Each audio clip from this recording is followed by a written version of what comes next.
kids hear that you're enemies and stuff, you know, so. Did people tell you that? You're not treated really nice, you know. Yeah, it was. And I remember being discriminated against because we had a next door neighbor that was really nice. You know, he was quite a few years older, and he used to come over and play with us. This is in El Monte. And was he Japanese or? No, he was a Caucasian. Remember his name was Bobby Jones. Oh. Yeah, a common name. But his family was really nice, and I guess he was like an only child, you know, so he just lonely. So he just came across. There was an empty lot between, so he used to come across and just talk and play with us. And so he used to take me on his bike, and we used to go like to the Baldwin, from El Monte, we went to the Baldwin Park Plunge, and I thought, gee, my mother let me go with him on a bicycle from El Monte to Baldwin Park to the pool, you know. Wow. I know, and I'm thinking, what was she thinking? Because that's, you know, I was still young, you know, I was, you know, 3rd or 4th grade, but, you know. Was he older than you? Yeah, he was older. He was, I don't know why he hung around with it, but he was just older, and he just wanted some little brothers and sisters. And I remember he took me to the plunge. They call it the plunge then. It's a pool. The plunge. Yeah, but it's called, I guess it's a swimming pool, public or park or whatever. It's actually the Baldwin Park, I guess. And they refused us because of me, because I was Japanese, I think. But they made some kind of excuse, but they wouldn't let him. I guess he could go in, but I couldn't, you know. Oh, wow. At the Baldwin Park pool, they wouldn't let you in? Back then, yeah, it was like because, well, they made an excuse like I didn't have a swim cap or some kind of thing, but, you know, it was just, so he says, come on, let's go. He says we didn't want to, you know, be there, but, and then I remember riding, and I'd be riding on the bike with him, you know, and people driving by would spit at me. Yeah. They would literally spit at you? Yeah. I remember that. Isn't that funny? I just remember that. Wow. Yeah. So that's so sad. Yeah, because you figure people still remember the war, and they're probably angry, and they think I'm one of them, you know. But then he was really nice, and his family were into horses and stuff. So, and he took me to the rodeo in El Monte. There was this arena, and there was rodeo, and then they took me to Santa Anita to the racetrack. All on his bike? No. His family took me to those. Oh, I was going to say, if he... No. His family took me, and I guess they adopted me as their little daughter because my brothers didn't go, but they took me to the Did he like you? Well, I don't know. He was a lot older than me. He must have been 8 years older, 7, I don't know, 5 years older than me. I don't know. Oh, really? Because I was 9. Okay. So he had to be in his teens, I would imagine. So, yeah, old enough to just ride around and do stuff on his own. His parents didn't seem to watch him that much. Yeah. I don't know, it was just kind of strange. We kind of lost touch. So, yeah. He moved to Oregon, and I think he became a forest ranger or something. So, yeah, last I heard. So. Cool. Yeah. Oh, wow, you seem like you have a lot of good memories with him, though. Yeah. So he looked out for you, and... Yeah. How would you react when you were discriminated against? Were you hurt, or did you understand what was happening? I didn't understand what was happening. It was just kind of scary, you know, and just kind of why were people doing that? You know, you don't understand, but then, you know, you're so naive at that time, huh? And so, did you ever, go home and, tell your parents, oh, these people were just bad at me? No, I didn't. No, I didn't say anything. I guess you just... Is there a reason why? I don't know. Or did you tell your brothers or sisters? No.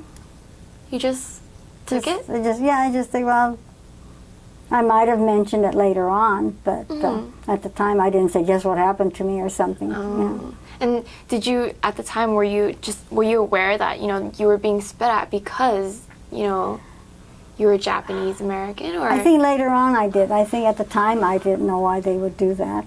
But I think then later on I figured it out, that it must have been the reason why, because why would you just drive by and they're in a car and we're on a bicycle, so. And how did Bobby Jones react? Well, he was pretty upset. He was like, really? I think he knew why, and he was pretty protective, Aww. So, yeah. He sounds like such a sweet person. He was really neat, And so, what about your other neighbors? What kind of people were living in the area at the time? Well, when we moved to, you mean when we were in school? Yeah, like Oh. Well, that was a neighbor over in El Monte behind the church. Uh-huh. Then we didn't live there very long, so we moved to La Puente, you know.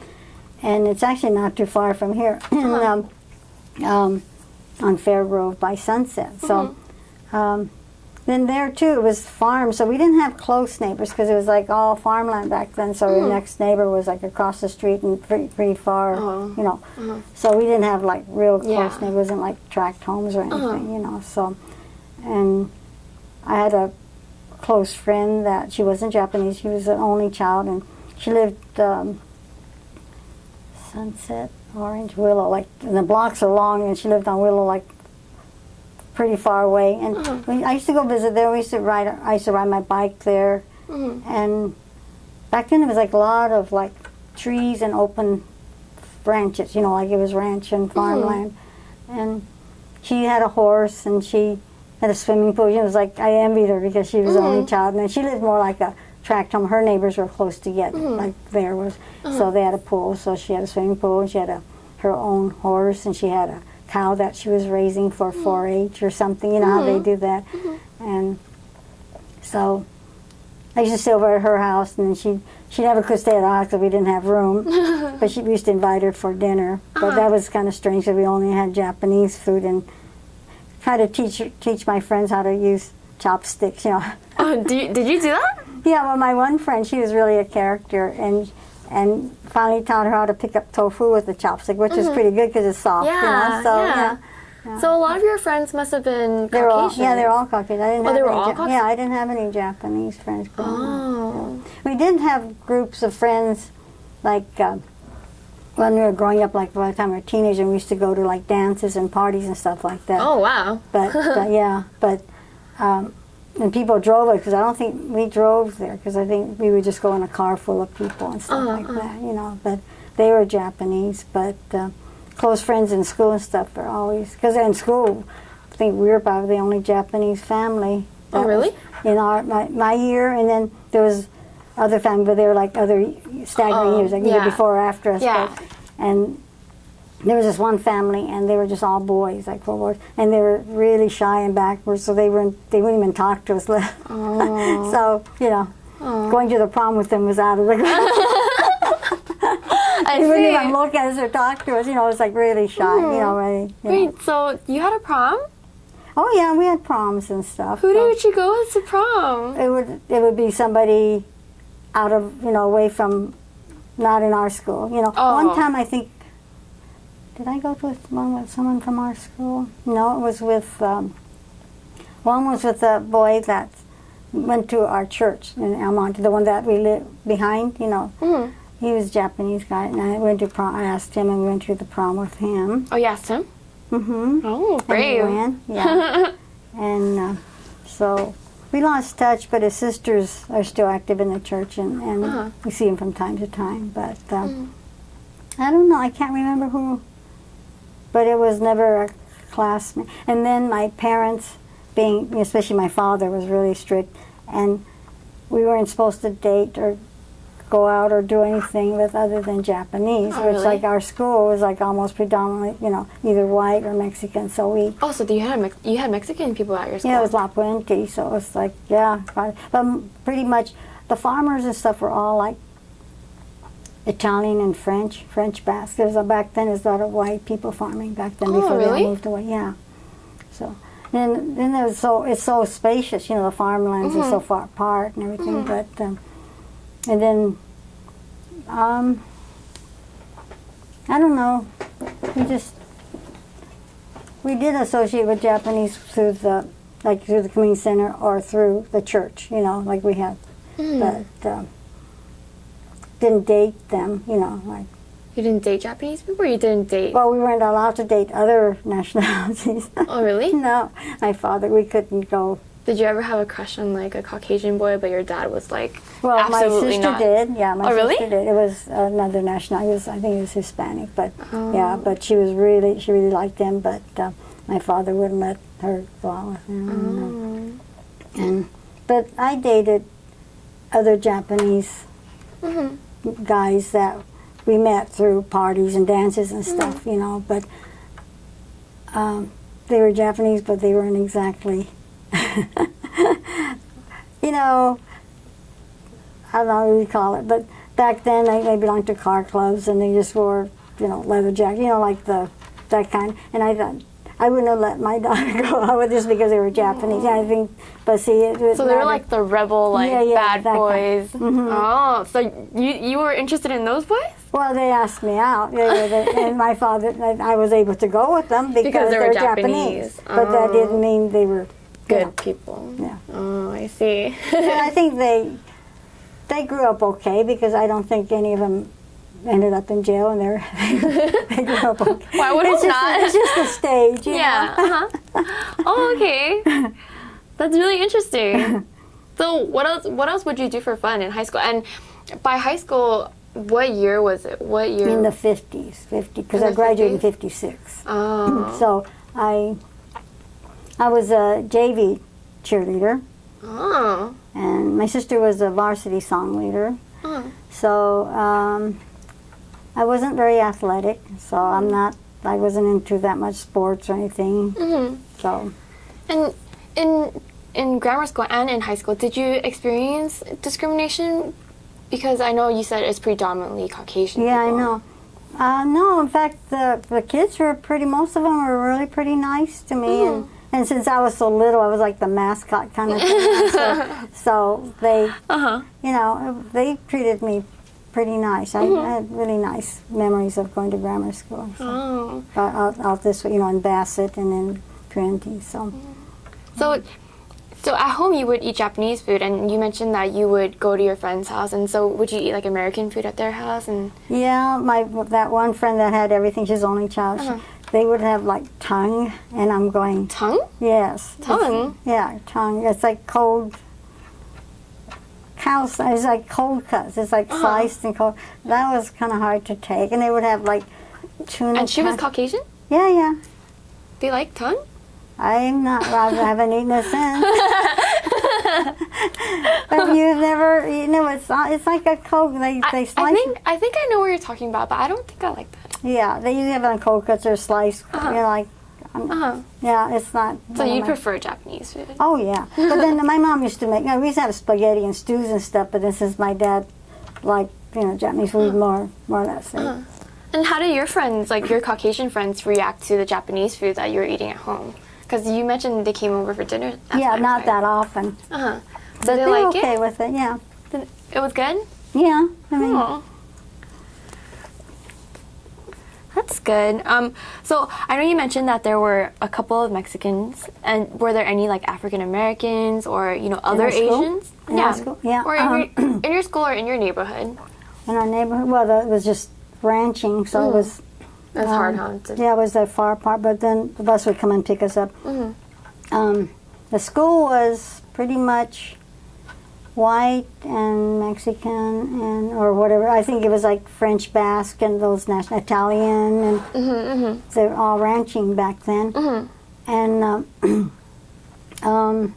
there was one black family, and there was a Chinese family. There was a girl. There's two girls that were really smart. They were really smart. Oh, really? And they were like in the same. They were about a year apart in age, but they were in the same grade because because of their birthday or something, Oh, yeah. And so they weren't twins or anything, but they were really super smart. And, And you remember them? yeah, I remember them. But they were like just nerdy smart, like, Yeah. and Stereotypical, like. yeah. And then they would say, "Oh, you're Japanese, so you should be really smart." And I says, "No, we aren't all like that." Really? That's just the, yeah. Wow, so that stereotype was very accurate at that time. Oh yeah, I thought all Asians were smart. Oh, I guess and we're you had supposed to, be. And you had to say, "Oh no, Yeah, not all Asians no, are like that." you have to. Oh, my sister was real smart. She was an A student. But Oh. I think I was more interested in boys. Oh, wow. But I graduated, so anyway. But no, we had the black family, Chinese, Japanese were real small. It was like mostly, but not as much like at Purity High School. Now it's probably predominantly Mexican, but back then it was a lot of white people, white, or whatever the mixture was, but they're, Caucasian. I see. And so very few Asian families or other Asian families, right? So when you were growing up, did you ever do like Japanese traditions like mochi making or? Yeah, family used to do the mochi the old-fashioned way, not the machine. You know, you steam the rice, and then my uncles would pound it, and my grandpa would stick his hand in there, and I'm going, oh my God, you know, it's hot and everything. So we do that at New Year's and stuff. And New Year's we'd get together for a big, you know, feast, you know, cooking all that Japanese food and stuff, you know, because my grandma was a good cook, you know. So, and so we did that, and then when we used to go to the community center picnic, we'd have a picnic, and we were made to dance like odori, you know, but it wasn't the kind with like nowadays with the white face and all the same kind of kimono, because we just had kimonos just given to us or something, and the wife of the minister that we stayed at the church, you know, behind the church, she taught us. We went to Japanese school there. We were forced to go to Japanese school, but she didn't stick, because unless you use the language at home, you don't. Now I wish I did, you know. And then she taught us. She taught us a lot about Japanese, and then she taught us how to do the traditional dancing. So your parents didn't teach you that? No, well, not. Well, my father spoke Japanese, so we could talk to him. Yeah. But it wasn't, you know, like But if your mom, my mom was speaking to us in English, and so we just, and going to school and stuff, you just start speaking English, and you just don't, you know, keep it up. Yeah. Like some nationalities, they just speak it at home, and they don't. So they're really bilingual. We just kind of lose it, you know. So I see. I wish I had kept it up. And so, did you ever get married? Did I get married? Oh yeah. And when was this? Was married in 57. 57? And how did you meet your husband? You probably know him. Oh. Bacon. Oh! Oh! Yeah, he's the father of my 3 daughters. Sarah's my granddaughter, but Fujimoto. Sharon is my oldest daughter. Do you know Sharon Fujimoto? No, I don't think so. Oh, Sarah's my granddaughter. So Sarah's mom is Sharon Fujimoto. That's my first daughter. And then Sandy, and then Shirley. I have 3 daughters. We have 3 daughters. So then we got divorced when they were older. They were quite a bit older when we got divorced. So then I'm married to this one, Tanaka. So then he has 2 daughters from a former marriage. Oh, I see. Oh, I didn't know that. Oh. So you know Bacon then? Yeah, well, I know Bacon because I think he was the one that wanted... He's the one that wants this thing. Like, he wanted to start this project. And so, yeah. Hello. Okay. Yeah. Are we over time? No, she has to go to North. Yeah. Oh. That's why. Oh, sorry. We were gonna switch. Okay. Oh. Yeah, okay. Well, I could leave. No. What do you want to do? I don't know. Oh, do you have to go somewhere? I'm sorry. No, I do have to go somewhere, but I've just been having such a great time talking to you that I don't want to leave. You want me to come back? I can come back. Could you? Today or tomorrow? Well, let's see what's happening tomorrow. Well, whenever. Oh, you're not here tomorrow. Will you be available on Tuesday? I think so. Is it okay if you come back on Tuesday and Sure. we can finish this up? Okay. Yeah, Tuesdays. I think so. I'll go home and check, but otherwise I'll... Okay, I will give you a call on Monday just to confirm, but Tuesday sounds great. Okay. Thank you so I'm much. sorry I kept you. No. I'm so sorry that I was late I have to anyway. leave. Oh. No, I don't want to keep you from something, so... Thank you so much.